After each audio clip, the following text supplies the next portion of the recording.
Bismillahirrahmanirrahim. Assalamualaikum warahmatullahi wabarakatuh.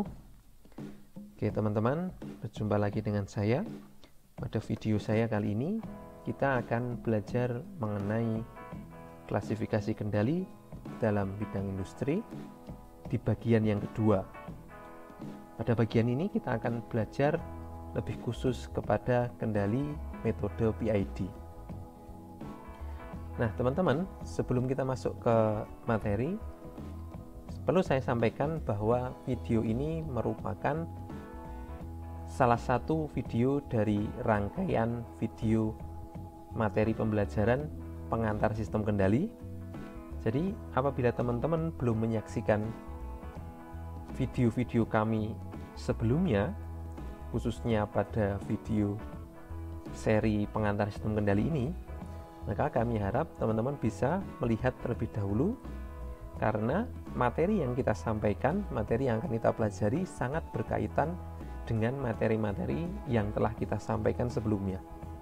Dengan demikian, apabila teman-teman sudah melihat video-video kami sebelumnya, insya Allah teman-teman akan lebih mudah dalam memahami materi-materi yang akan kami sampaikan selanjutnya. Oke, seperti itu ya teman-teman. Silahkan teman-teman cek di playlist kami, ada playlist pengantar sistem kendali gitu. Oke, kita lanjut masuk ke materi teman-teman. Sebelum kita melangkah lebih jauh ya mengenai kendali PID, kita berkenalan dulu apa itu kendali PID. Mungkin teman-teman sudah sering mendengar kendali PID, atau bahkan teman-teman sudah pernah melihat diagram semacam ini atau diagram yang mirip-mirip seperti ini ya. Nah, sebenarnya apa kendali PID itu? Mari kita cek ya. Sebagaimana namanya teman-teman, kendali PID itu terdiri dari 3 bagian ya, yaitu P, I, dan D begitu.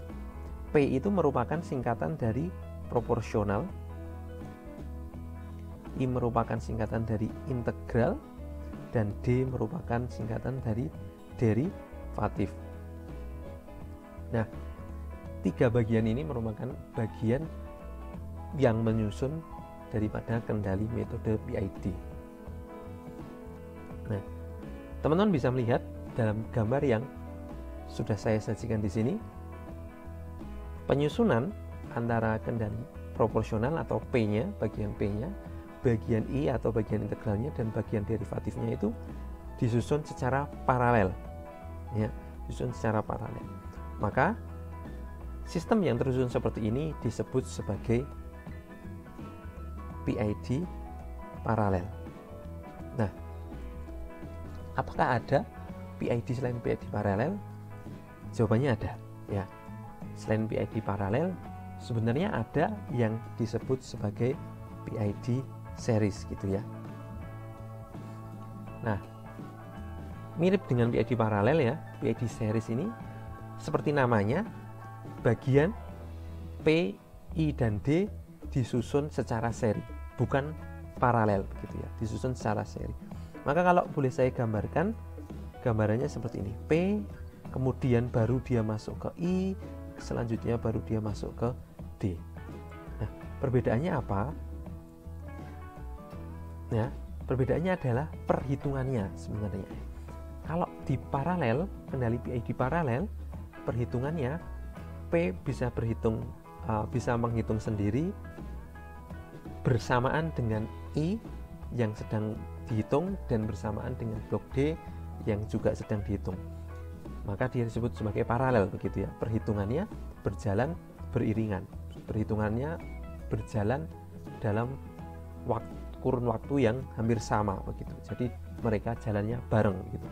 Sementara PID seri perhitungannya bergantian. Misalkan P terlebih dahulu, kemudian I, baru kemudian D, seperti itu. Nah, pada awalnya memang kendali PID ini diimplementasikan lebih banyak dalam bentuk PID seri. Kenapa?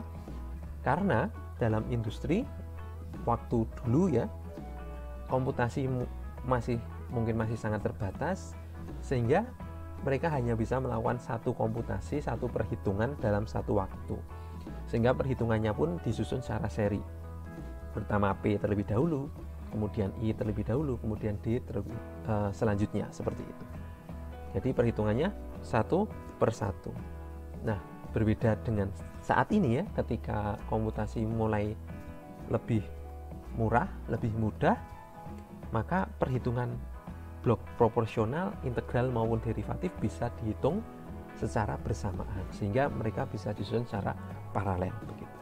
Nah, jadi kalau teman-teman melihat kendali PID saat ini, maka yang akan teman-teman sering temukan adalah PID paralel.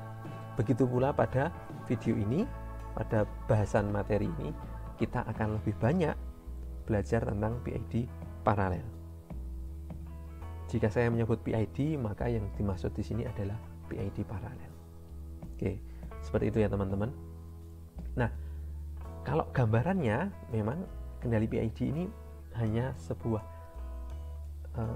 metode saja untuk menghitung luaran, untuk menghitung sinyal kendali sebelum dia masuk ke proses gitu ya. Nah, mungkin di dalam diagram blok ini sudah sedikit bisa menjelaskan. Jadi ketika ada masukan ya, ada berupa set point di sini, dia dicek ya, dibandingkan dengan output system. Kalau output sistemnya itu tidak sesuai dengan set point, maka dia akan mengalami yang namanya error gitu ya. Ini sudah pernah kita bahas di video-video sebelumnya. Nah, error ini akan menjadi input daripada metode PID ini ya, daripada kendali PID ini. Luarannya apa? Luarannya yaitu sinyal kendali, atau biasa kita sebut sebagai sinyal UT begitu ya. Nah, UT ini kemudian yang akan diproses di plan ya, di sistemnya begitu.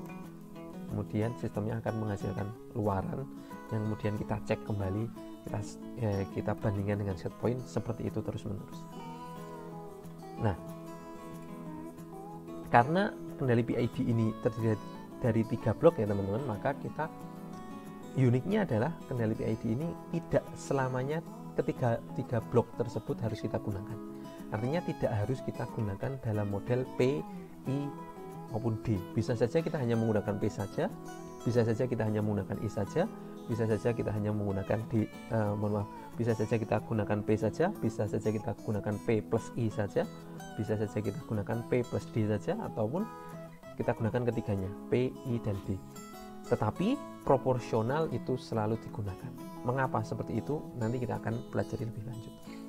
Nah, di dalam video ini kita juga akan belajar tentang masing-masing sifat dari blok atau bagian proporsional, bagian integral maupun bagian derivatif tersebut. Sehingga kalau kita menggunakan 2 atau lebih bagian tersebut digabungkan, maka kita bisa membayangkan apa yang terjadi atau apa sifat dari kendali tersebut. Oke, begitu ya teman-teman. Kita lanjut. Nah, seperti yang saya sampaikan sebelumnya, kendali PID tidak selamanya digunakan ketiga-tiganya ya. Tidak harus P plus I dan plus D, tetapi bisa saja hanya P saja, bisa saja P dan I saja, bisa saja P dan D saja, atau ya ketiganya boleh digunakan begitu. Nah, tetapi perlu diingat bahwa P selalu digunakan gitu ya. P selalu digunakan. Kalau kita saksikan di sini, P akan selalu digunakan. Nah, di dalam industri teman-teman, di antara keempat pilihan ini, yang paling sering digunakan adalah PI gitu ya. Kenapa? Nah, kenapa? Ini berkaitan dengan sifatnya dari kendali P, I maupun D itu. Nanti akan kita cari tahu begitu ya. Apa sifat P, apa sifat I, dan apa sifat D, sehingga kita bisa mengetahui kenapa yang paling sering digunakan di industri adalah hanya P dan I saja. Sebaliknya, PD saja itu sangat-sangat jarang digunakan, hanya untuk kasus-kasus tertentu. Contohnya adalah pengendalian motor servo begitu. Nah, kalau P dan PID ya itu sering tetapi tidak paling sering digunakan begitu ya. Nah, itu seringkali penggunaan di industrinya seperti itu. Nah, tetapi pada intinya tergantung dari kasus yang kita temui begitu ya. Semuanya bergantung dari kasus yang kita temui. Apakah kita hanya menggunakan P saja, atau kita harus menggunakan PD saja, atau bahkan kita harus menggunakan PID gitu ya. Nah, tergantung dari kendala yang kita temui gitu.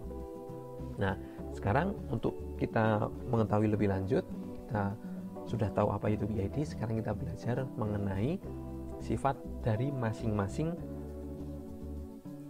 blok tadi ya, sifat dari masing-masing bagian, itu bagian P, bagian I maupun bagian D. Kita masuk ke bagian P dulu teman-teman ya, bagian proporsional begitu. Nah, proporsional kalau kita tangkap sebagaimana namanya, proporsional itu bisa diartikan sebagai sebanding begitu ya teman-teman.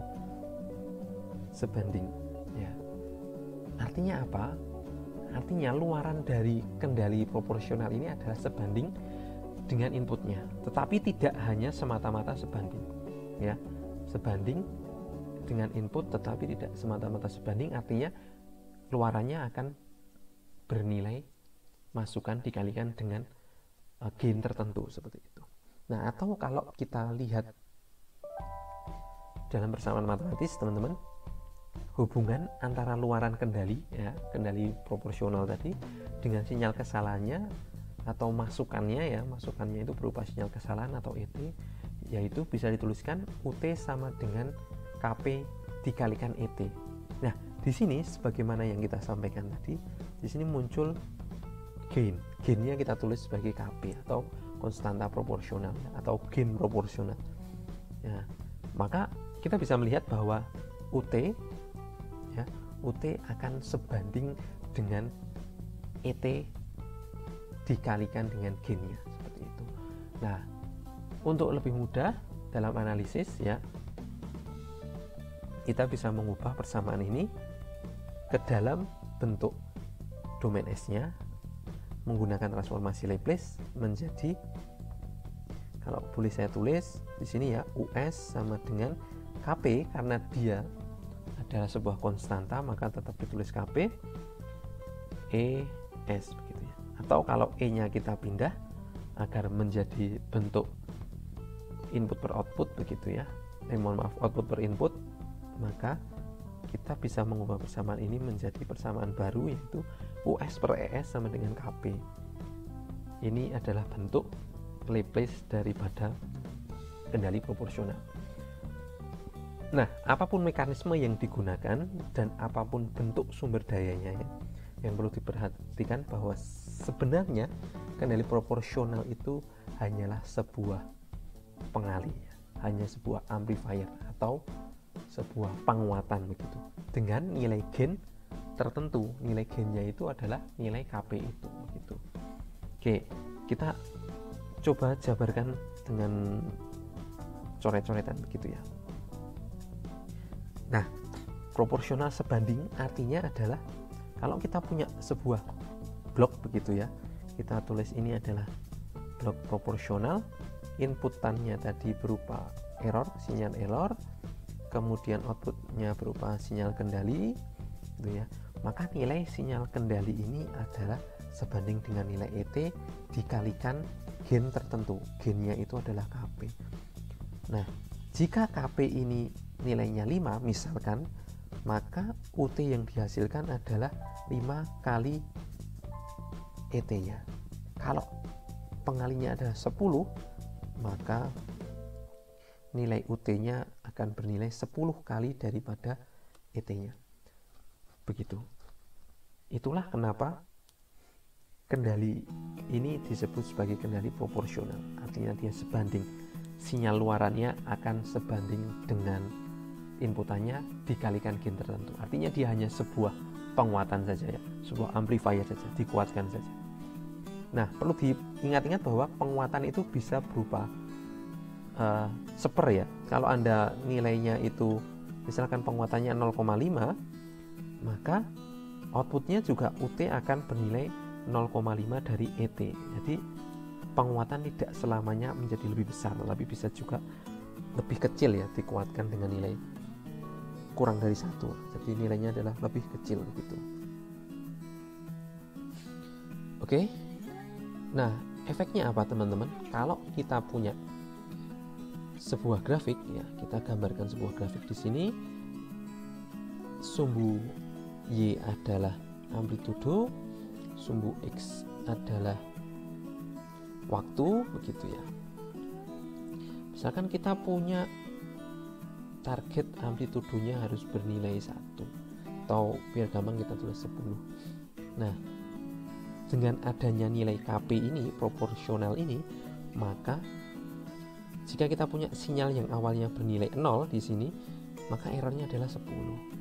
Maka ketika KP-nya kita set misalkan adalah 2, begitu ya, 2 kali 10, maka dia bisa langsung melonjak jadi 20 pada waktu berikutnya. Tetapi kalau KP-nya kita set misalkan hanya 0,5, maka pada waktu berikutnya ya, tenggat waktu berikutnya itu nilainya hanya 5 saja, begitu. Bisa dipahami ya? Nah, yang saya maksud di sini adalah semakin besar nilai KP-nya, maka sinyalnya itu akan lebih cepat mencapai ke set point ya, titik yang kita inginkan. Tetapi kalau dia terlalu besar teman-teman, misalkan 2 tadi, dia akan menjadi melebihi, begitu ya. Dia akan lebih daripada set point-nya. Padahal hal itu sebenarnya tidak diinginkan ya. Hal yang lebih ini disebut sebagai overshoot, begitu ya. Nah, adanya overshoot ini sebenarnya tidak diinginkan, gitu ya. Tapi begitulah sifat dari proporsional ya. Ketika gainnya itu kita naikkan, maka kita akan mendapatkan sinyal yang lebih cepat sampai kepada tujuan, atau disebut sebagai rise time-nya cepat, begitu ya. Rise time-nya cepat, gitu ya. Tetapi kalau nilai konstantanya terlalu besar, apa yang terjadi? Yang terjadi adalah dia muncul nilai lebihnya atau terjadinya overshoot, begitu.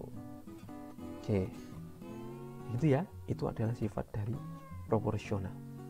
Dia bisa mempercepat rise time, tetapi atau mempercepat agar sinyalnya sampai pada tujuan, tetapi dia apabila terlalu besar, dia menyebabkan overshoot atau nilai yang berlebih, begitu. Oke, gitu ya teman-teman. Nanti kita coba ulang lagi di akhir, kalau kita sudah mempelajari bagian I dan bagian D, sehingga kita punya perbandingan seperti itu. Oke, kita lanjut.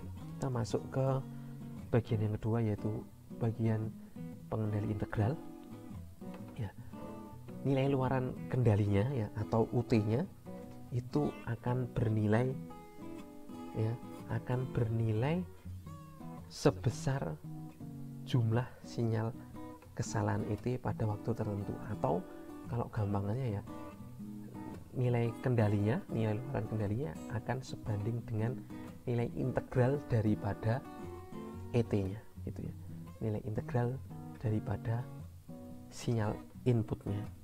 Jadi kalau kita tuliskan dalam persamaan matematis, gambarnya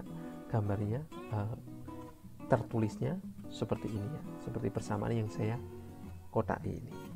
Nah, UT atau nilai luaran kendali itu sebanding dengan nilai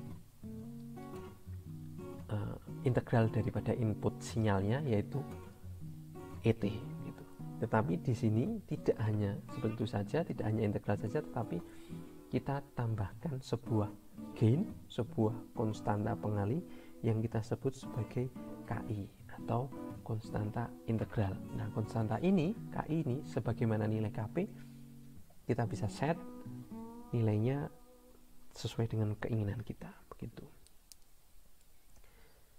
Oke, itu secara sederhana seperti itu. Jika aksi kendali integral ini sebenarnya hanyalah perkalian antara sebuah gain, konstanta integral, dikalikan dengan nilai daripada integral errornya. Nah, sebagaimana tadi proporsional ya, kita perlu mengubah persamaan ini agar nanti memudahkan kita dalam pengolahan. Kita ubah ke dalam domain S, sehingga persamaan ini berubah menjadi seperti ini ya. Kita ubahnya menggunakan apa? Menggunakan transformasi Laplace ya, sama dengan yang tadi. Nah, seperti itu. Kenapa hasilnya seperti ini ya?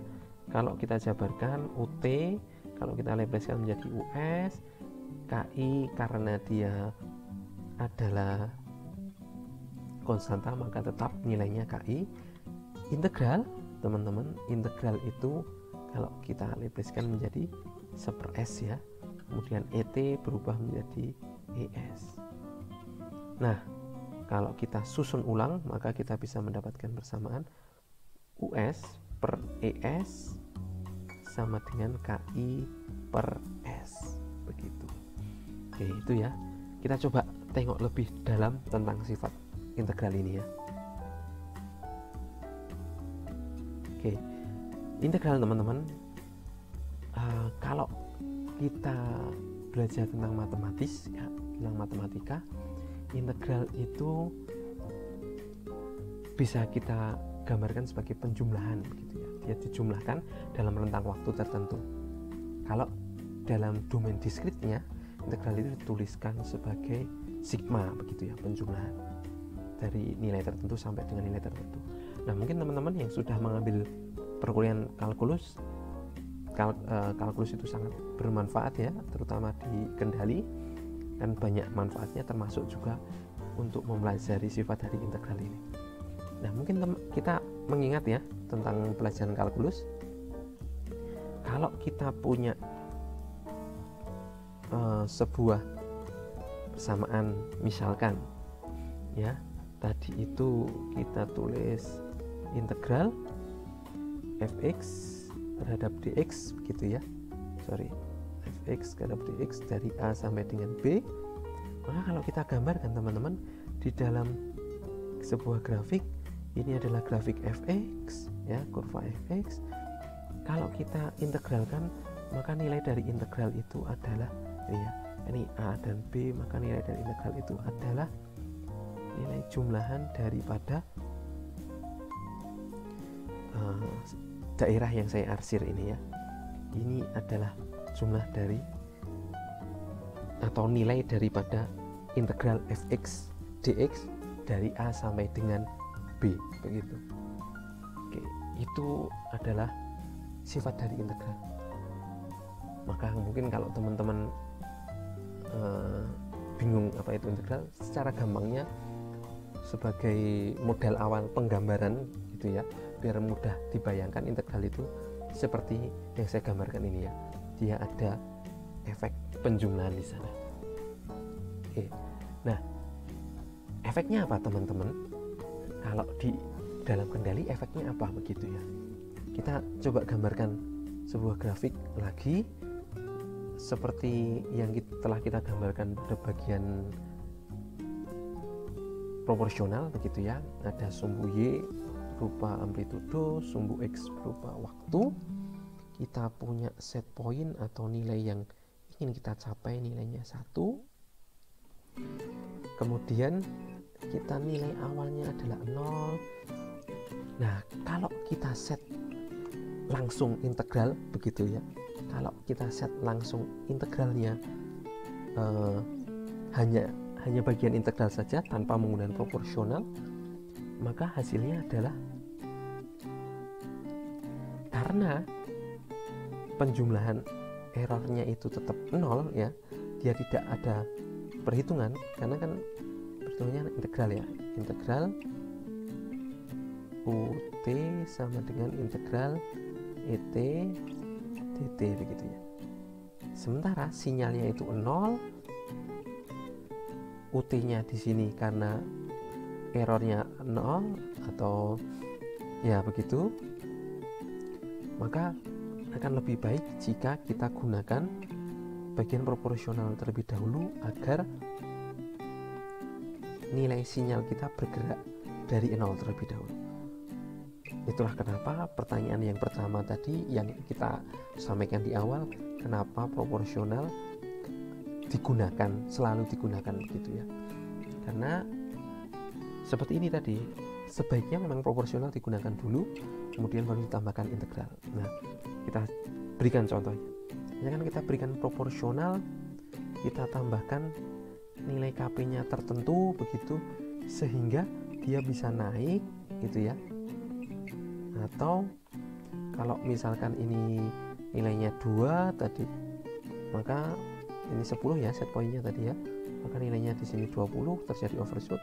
Tapi kalau nilai KP-nya itu di bawah 2, di nilai tertentu di bawah 2, bisa jadi yang terjadi adalah terjadinya kurva seperti ini ya. Kalau KP-nya terlalu kecil begitu, maka bisa jadi memang tidak ada overshoot yang terjadi teman-teman ya, dan itu hal yang baik begitu, tidak ada overshoot yang terjadi, tidak ada nilai lebih yang terjadi. Tetapi di sini ada nilai selisih antara set point atau nilai yang kita inginkan dengan nilai yang kita dapatkan atau nilai realnya begitu ya. Di sini ya, dimulai di sini sampai dengan di sini. Nah, itu kemudian kita sebut sebagai steady state error begitu. Nah, steady state error inilah yang kemudian bisa kita hilangkan menggunakan efek daripada integral ini ya. Kenapa? Karena integral perhitungannya adalah penjumlahan tadi ya, menjumlahkan. Dalam hal ini yang dijumlahkan adalah selisih antara sinyal yang kita inginkan dengan sinyal yang kita dapatkan atau errornya di sini. Nah, dengan kita menjumlahkan error ini, maka kita bisa menghitung selisihnya dan kita bisa menghilangkan steady state error. Idenya adalah seperti itu. Kalau nilai KP-nya terlalu kecil, dia tidak bisa sampai dengan set point ya, walaupun ada baiknya yaitu dia tidak menghasilkan overshoot ya, tetapi nilai untuk mencapai atau waktu untuk mencapai nilai akhirnya itu menjadi terlalu lama begitu ya, lebih lama daripada jika konstantanya lebih besar sebagaimana sifat proporsional begitu, tetapi dia tidak mengakibatkan overshoot. Tetapi bisa jadi terjadi yang namanya steady state error. Nah, steady state error itu bisa kita hilangkan menggunakan bagian integral. Nah, disitulah kemudian muncul kendali P plus I begitu ya. Kalau kita tidak butuh waktu yang cepat, yang penting tidak terjadi overshoot dan tidak ada steady state error gitu, maka kita bisa gunakan P dan I saja. Dengan P kita set tidak terlalu tinggi, kemudian nanti hasilnya kalau kita sudah tahu errornya, steady state errornya, kita bisa set, kita tambahkan kendali I-nya begitu. Oke, itu adalah sifat dari integral begitu ya. Kalau kita gabungkan dengan proporsional jadi seperti itu. Nah, kita lanjut ke bagian selanjutnya ya, yaitu bagian derivatif ya, bagian yang ketiga atau terakhir daripada bagian blok PID. Nah,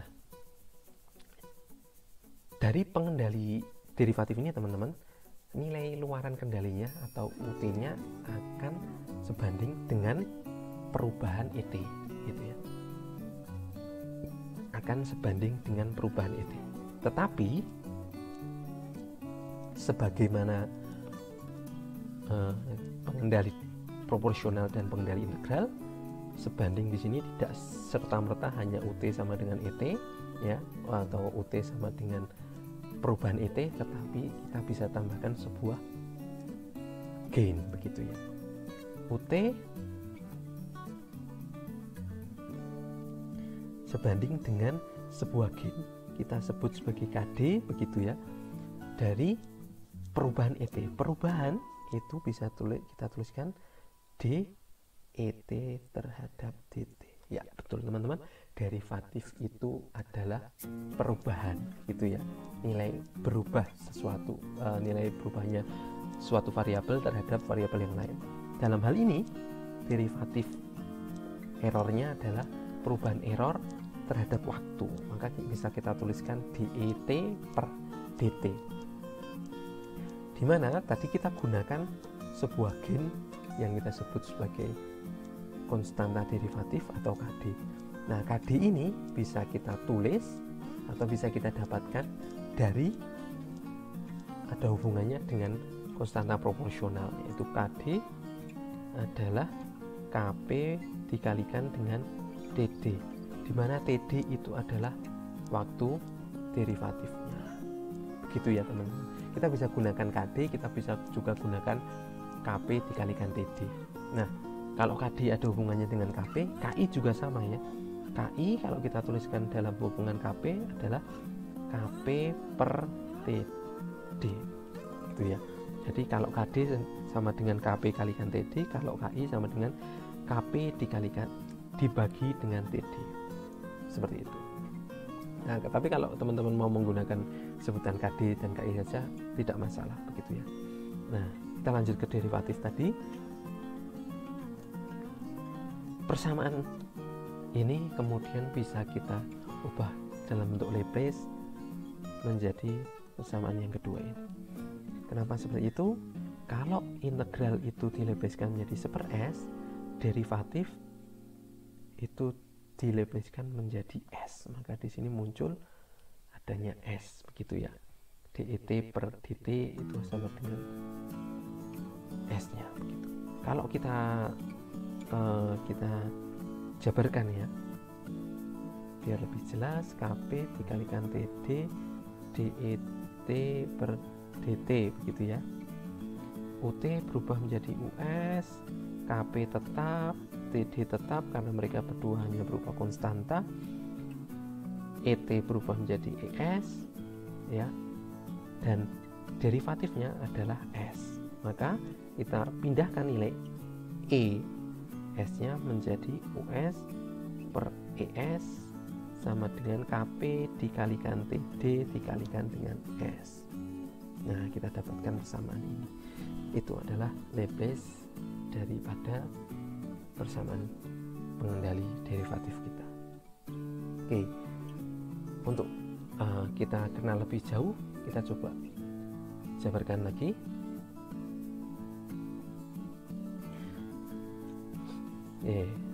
Sebagaimana yang sudah saya sampaikan sebelumnya, derivatif itu mudahnya adalah sebuah perubahan, gitu ya. Nilai perubahan sesuatu variabel terhadap variabel lain. Kuncinya adalah perubahan. Kalau kita punya UT tadi adalah KD dikalikan D ET terhadap DT, artinya ini nilainya adalah sebanding dengan perubahan ET terhadap waktu, perubahan error terhadap waktu. Nah, efeknya apa pada kendali kita ya? Efeknya apa? Berefeknya adalah ketika kita punya tadi itu, misalkan kita punya set point 10, kemudian KP-nya kita set 2, maka dia akan muncul overshoot. Nah, overshoot di sini ya, overshoot di sini artinya adalah terjadinya error yang sangat tinggi, gitu ya, error yang sangat besar. Dari yang errornya kecil kemudian berubah menjadi error besar, itu ada namanya perubahan error, gitu ya. ET dikurangi dengan ET minus 1, gitu. Nah, perubahan error ini bisa dideteksi dalam tanda kutip ya, bisa kita hilangkan, bisa kita pelajari, bisa kita minimalisir dengan aksi pengendali derivatif, karena sifat derivatif tadi adalah perubahan, gitu. Maka teman-teman, kalau kita punya nilai KP tertentu yang menyebabkan kemudian sinyal kita menjadi terlalu tinggi, begitu ya, kita bisa menghilangkan overshootnya ini menggunakan derivatif, begitu ya. Tetapi kalau hanya derivatif saja, tentu saja dia tidak akan berubah karena tidak ada perubahan error. Ketika tidak ada perubahan error, maka nilai keluaran kendali daripada derivatif juga nol ya. Karena kan tadi UT-nya sebanding dengan perubahan error. Dimana kalau errornya tidak berubah, maka perubahan errornya adalah nol. Maka UT-nya tetap nol. Disitulah proporsional harus selalu digunakan. Dengan demikian, kita bisa dapatkan hubungan atau gambaran daripada diagram pengendali P dan D gitu ya. Ketika kita punya sebuah sistem yang menghasilkan overshoot begitu dan kita ingin menghilangkan, maka kita bisa tambahkan D di situ. Nah, kalau kemudian setelah adanya overshoot kok kemudian ada juga steady state error ya. Kita gambarkan lagi di sini ya. Setelah muncul overshoot kok muncul steady state error. Nah, di situ kita gunakan P, I dan D begitu. Artinya apa? D di sini digunakan untuk meminimalisir adanya overshoot. Begitu ya, teman-teman. Itu poin utamanya begitu. Nah, kita coba tengok lagi hal-hal yang sudah kita ulas tadi. Selain proporsional, kita sudah belajar tentang proporsional, kita sudah belajar tentang integral sendiri itu apa, kita sudah belajar tentang derivatif sendiri itu apa, kemudian kita sudah singgung kalau kita gabungan antara P dan I, P dan D maupun P, I dan D begitu ya. Nah, cek penggabungan antara proporsional dan integral dulu. Kita punya pengendali proporsional plus integral atau ditulis sebagai PI begitu ya. PI. Nah, PI ya sebenarnya sederhananya kita hanya menambahkan P dan I. Maka kita dapatkan sinyal kendalinya yaitu penjumlahan dari persamaan proporsional dan persamaan integral.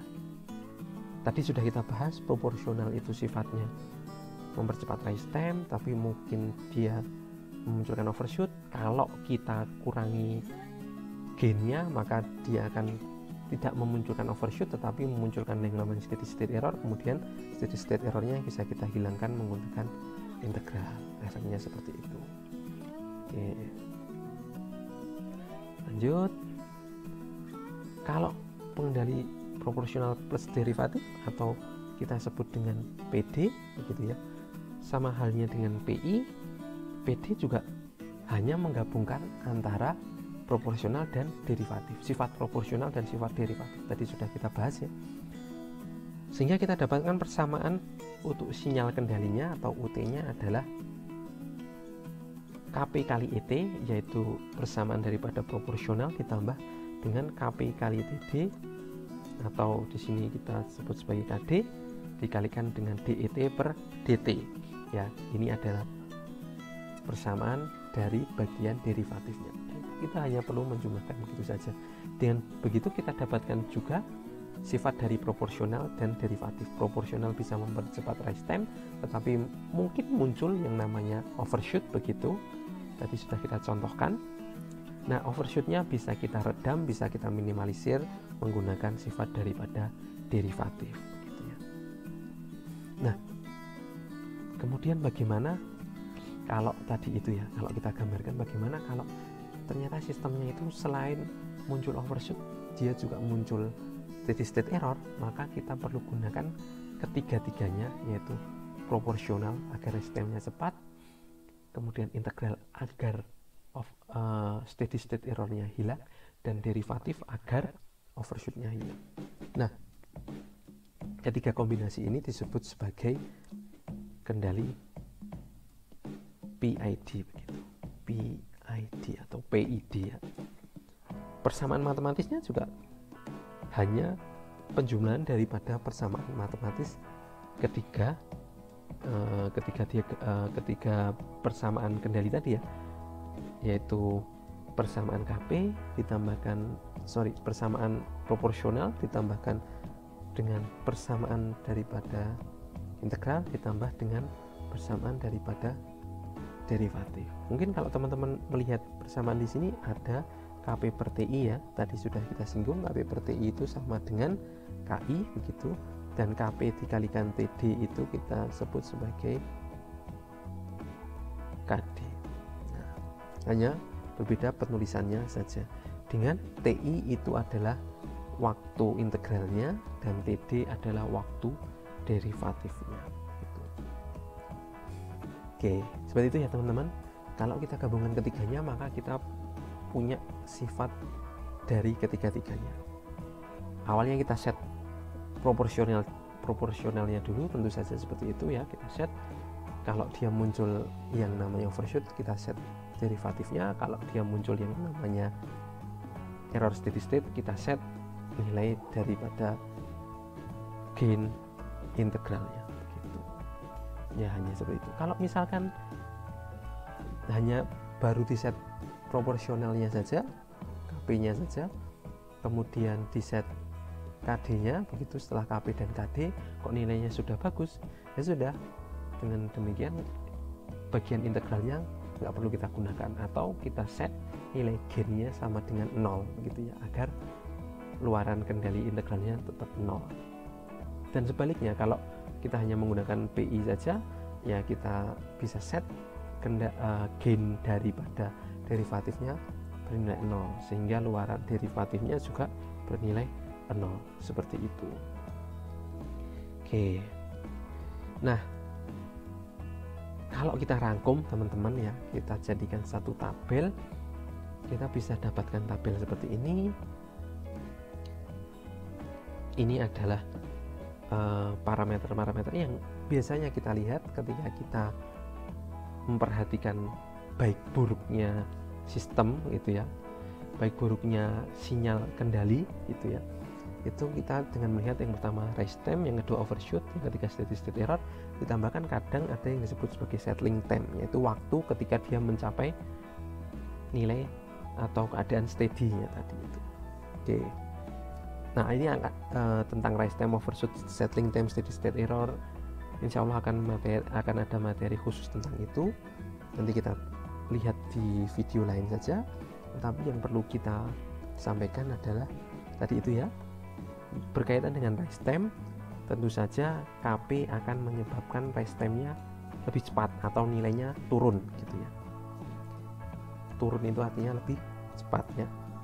Begitu pula dengan nilai KI-nya ya, bagian daripada integralnya, itu juga akan menyebabkan dia race time-nya lebih cepat atau nilainya turun.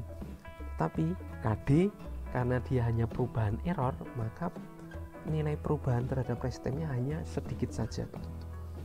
Bagaimana dengan overshoot? KP dan KI keduanya akan menyebabkan overshoot apabila nilainya terlalu besar ya. Artinya overshoot-nya akan naik begitu ya, lebih besar, akan muncul overshoot. Tetapi KD, sebagaimana yang kita sampaikan tadi, KD akan bisa menghilangkan atau meminimalisir overshoot atau menurunkan nilai daripada overshoot. Nah, kita masuk ke steady state error dulu ya, karena kita tadi sudah membahas itu. Bagaimana dengan steady state error? KP jelas dia akan menghilangkan atau menurunkan, mohon maaf, bukan menghilangkan ya, tapi menurunkan. Dia akan mencoba meminimalisir steady state error ya. Maka di sini disebut sebagai menurunkan, turun gitu ya. Tetapi bisa saja dia tidak hilang. Nah, menghilangkannya kita gunakan KI begitu ya. Kalau KD ya efeknya hanya sedikit saja, hampir sama dengan race time-nya, hanya sedikit saja. Nah, sebenarnya tiga hal itu adalah yang menurut saya penting untuk diingat-ingat begitu ya. Race time, overshoot, dan steady state error sifatnya pada masing-masing kendali KP, KI, dan KD-nya. Gain pada proporsional, gain pada integral, dan gain pada derivatifnya, ketiga bagian tersebut. Nah, tetapi kemudian kalau kita ingin melihat settling time-nya, kita juga bisa tahu ya, KP itu bisa menurunkan sedikit settling time atau mempercepat, tetapi hanya sedikit saja. Yang menyebabkan dia lebih cepat yaitu KI begitu ya. Maka di sini disebut sebagai naik gitu. Kalau KD dia menurunkan settling time, artinya dia menyebabkan settling time-nya menjadi lebih lambat. Bagus atau tidak? Yang bagus adalah kalau berhubungan dengan waktu, dia lebih cepat, lebih bagus. Jadi kalau menurunkan itu lebih bagus daripada menaikkan. Menaikkan itu lebih baik daripada menurunkan, karena kalau menaikkan settling time artinya dia mempercepat settling time tersebut.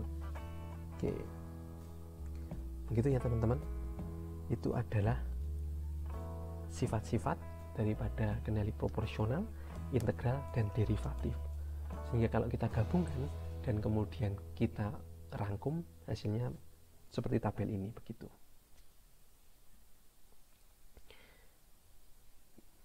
Oke, kita lanjut teman-teman. Nah, mungkin teman-teman ada beberapa pertanyaan ya.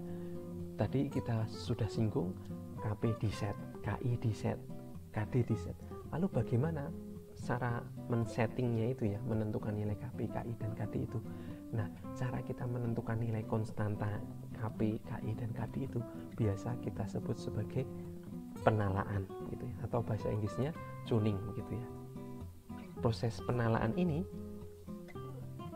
mempunyai ya banyak metode begitu ya. Yang sering digunakan atau salah satu yang bisa digunakan ya adalah metode yang terkenal, yaitu Ziegler-Nichols atau bisa disebut sebagai ZN ya, Ziegler-Nichols. Nah, tetapi karena sekarang lagi-lagi komputasi lebih mudah dilakukan, maka kita bisa gunakan penalaannya menggunakan artificial intelligence gitu ya. Agar nilainya menjadi lebih bagus, nilai KP, KI, KD-nya itu kita cari dengan artificial intelligence seperti itu. Nah, kalau teman-teman ingin belajar mengenai bagaimana menala sebuah konstanta kendali ya, dalam hal ini PID ataupun konstanta kendali yang lain, ada materinya di kelas kendali digital. Insya Allah teman-teman akan dapat itu di semester berikutnya. Nah, setelah kita tahu bagaimana menentukan masing-masing konstantanya, kemudian apa dulu yang akan kita cari, apakah I-nya dulu atau D-nya dulu. Nah, lagi-lagi yang pertama dilakukan adalah tuning P-nya. Pasti itu P terlebih dahulu, karena kalau tidak ada P-nya ya sistem itu tidak bisa dikatakan tidak jalan nanti, karena nilainya akan sangat-sangat rancu begitu ya. Jadi kita set dulu P-nya. Nah, kemudian antara I atau D terlebih dahulu itu tergantung daripada hasil tuning P kita tadi. Kalau misalkan setelah dituning menggunakan P, rest time yang kita dapatkan bagus, cocok dengan keinginan kita, tetapi muncul overshoot, nah maka kita bisa menghilangkan overshootnya tadi menggunakan derivatif. Jadi kita tuning derivatifnya. Tapi kalau kemudian kita nggak ingin adanya overshoot dan rest time-nya pun kita tidak perlu terlalu cepat, terus kemudian KP-nya kita set dengan nilai tertentu yang menyebabkan tidak muncul overshoot tetapi malah muncul yang namanya steady state error, ya sudah kita set, kita tuning dulu setelah P yaitu I-nya, baru kemudian kalau nanti muncul overshoot kita tuning D-nya, begitu ya. Jadi urutannya ini tergantung dari kebutuhan Anda. Nah, kebutuhan Anda harus tahu bagaimana cara menyelesaikannya dengan memahami masing-masing sifat daripada proporsional, integral, dan derivatif sebagaimana yang sudah kita pelajari dalam video ini. Oke, begitu ya teman-teman. Itu saya rasa itu materi kita pada kesempatan kali ini ya, tentang pembahasan mengenai kendali PID. Kita sudah berkenalan tentang PID, ada yang seri, ada yang paralel. Kemudian kita belajar tentang sifat masing-masing proporsional, integral maupun derivatifnya. Kemudian kalau digabung bagaimana, seperti itu, sifatnya bagaimana masing-masing, maupun kalau digabung seperti apa ya. Kemudian bagaimana menalanya, kita urutannya seperti apa, kita sesuaikan bagaimana penyesuaiannya, kita harus tahu sifat dari masing-masing proporsional, integral, dan derivatifnya itu. Nah, kalau teman-teman ingin belajar lebih lanjut, di sini ada materi buku yang bisa kita pelajari. Yang pertama adalah buku Ogata ya. Mungkin dalam materi kendali ini lebih cocok kalau teman-teman belajar dari buku Ogata ya, daripada referensi yang kedua. Tetapi kalau teman-teman punya referensi lain, mungkin teman-teman bisa cari di internet, teman-teman punya buku dengan judul lain, kami persilahkan ya.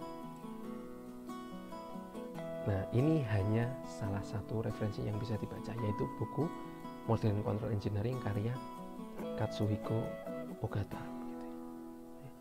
Kalau buku yang kedua ini lebih ke modelingnya begitu.